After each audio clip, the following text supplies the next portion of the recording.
Bonjour à tous, nouveau tirage flash avec l'oracle d'Anka.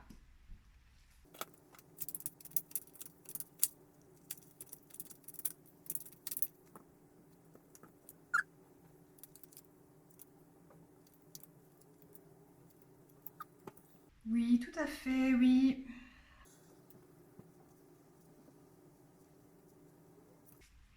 Ok, bon, bah c'est un sacré bazar. Alors, le tirage nous parle d'une personne qui a peur du rejet, qui est dans la colère suite à un sentiment de rejet. Ceci dit, voilà, il peut y avoir beaucoup de mental là-dedans, parce qu'en général, quand on a souffert de blessures, bon, on a tous souffert de blessures, hein, abandon, rejet, trahison, ce que vous voulez. Là, pour le coup, il s'agit de la blessure de rejet. On a tous tendance à s'en protéger par la suite et souvent à s'en surprotéger.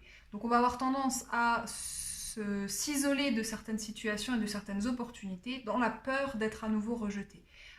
Ici, on a une personne qui est en colère, mais je ne suis pas sûre qu'elle soit réellement rejetée. Elle croit qu'il y a du rejet, mais je ne suis pas sûre que ce soit le cas. Je ne suis pas sûre que ce soit le cas, ou alors, si c'est le cas, ce qui est possible aussi, hein, si c'est le cas, il s'agit vraiment de schémas karmiques répétitifs. Là, on parle de vie antérieure et de méditation ici, et de l'aide d'un thérapeute. Donc, à travers ces différentes cartes, hein, ce que je peux voir, c'est que ce rejet, c'est quelque chose que la personne s'attire depuis plusieurs incarnations, depuis plusieurs vies. C'est quelque chose qu'on lui demande de solutionner, de régler, et c'est pour ça qu'elle retombe sans arrêt là-dessus, parce qu'en fait, elle a un travail à faire. Alors, il peut y avoir différentes pistes de guérison, que je vous indique maintenant.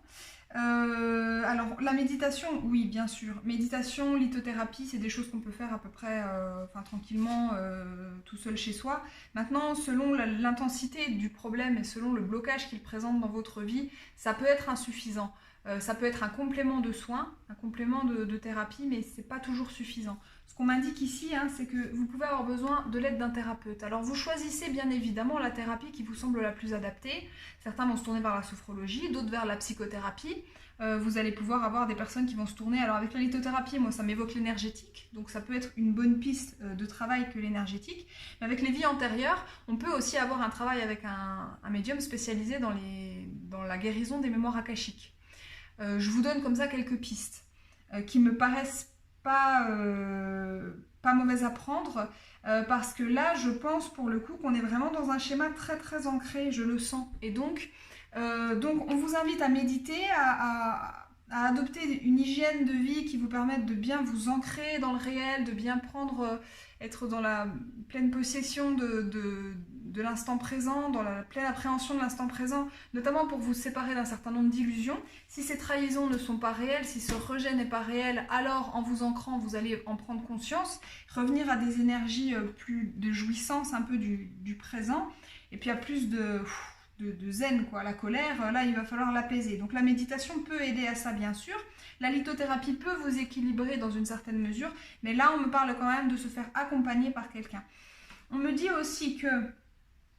alors, il est question de votre enfant intérieur, mais cet enfant intérieur, c'est aussi le petit enfant que vous avez été autrefois. Et ce que je pense, c'est que la blessure peut être aussi ancienne. La blessure de rejet peut être aussi très ancienne, auquel cas il va falloir aller la chercher. Et on n'est pas toujours capable soi-même et tout seul d'aller chercher ces blessures, d'autant plus que quelquefois ce sont des blessures qui ressortent d'un événement anodin.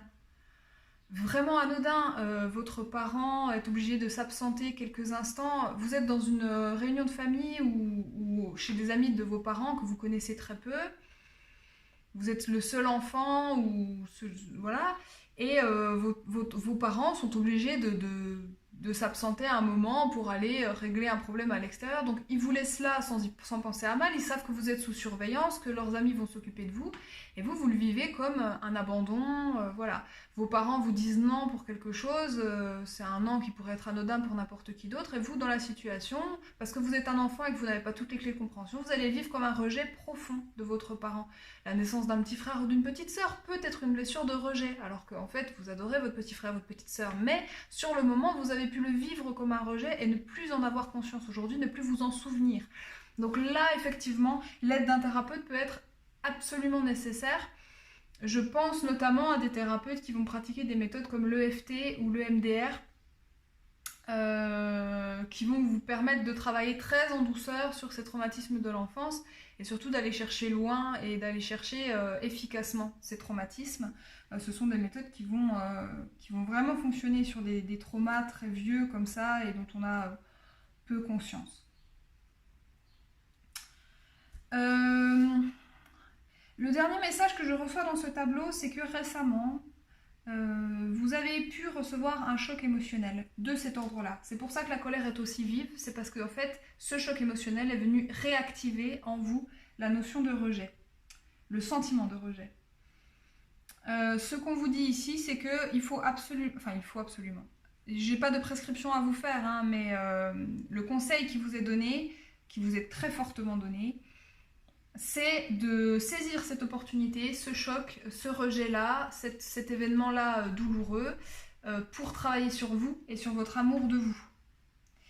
Vous avez là vraiment une opportunité de guérison. Il faut voir cet événement douloureux comme quelque chose de pas si négatif que ça. Bien sûr, ça fait mal, mais en même temps, c'est un palier pour vous permettre d'évoluer. Pour vous apprendre à vous aimer, parce que si vous vous infligez constamment du rejet de la part des autres, c'est peut-être aussi qu'une partie de vous pense que vous ne méritez pas autre chose que d'être rejeté. Dans quelle mesure est-ce que vous ne vous rejetez pas vous-même également? Voilà. C'est une piste que je vous propose.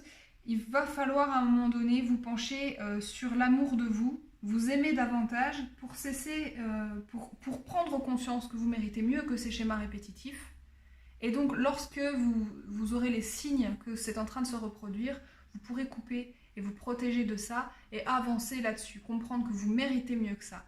En général, quand on a des blessures de l'enfance, on a compris instinctivement, étant petit, que si on nous traitait comme ça, c'est qu'on l'avait mérité. On a peut-être fait une bêtise, on n'a peut-être pas été sage, etc. Et de manière très étonnante, à l'âge adulte, on a beau être raisonnable et savoir qu'on n'a rien fait de mal, en réalité, on a peut-être toujours en soi, et c'est souvent le cas, cette croyance limitante qu'on ne mérite pas mieux que ça. Donc il y a quelque chose à travailler, à mon avis, de ce côté-là. Pour le moment, l'abondance est bloquée tant que vous n'avez pas effectué ce travail, qui peut être un travail long. Dès lors qu'on me parle de l'aide d'un thérapeute, ça veut dire qu'il y a quand même un gros chantier, et donc ça veut dire que ça peut prendre un peu de temps. Hop. Là, on me reparle de deux choses, c'est deux cartes qui étaient déjà ressorties quand je battais les cartes.